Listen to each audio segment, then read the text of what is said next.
How to upload photo on Pinterest. That's what I'm gonna teach you in today's video. So first, let's go and open the app. And then once you open the app, as you can see, this is the main page of the app, right?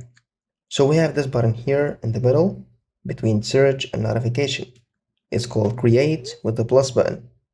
So we're gonna click on the plus button here. And now we got three options: board, pin, and idea pin.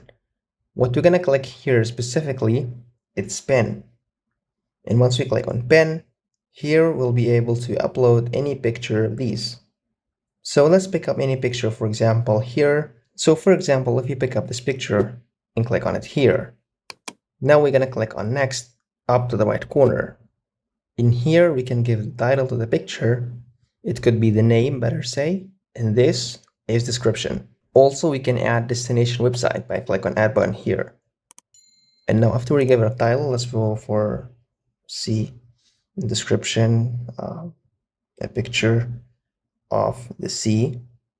Here also we can give more details, but it doesn't matter. So click on next and wait a few seconds until the picture is uploaded. And now as you can see here, the picture is being uploaded to your account successfully.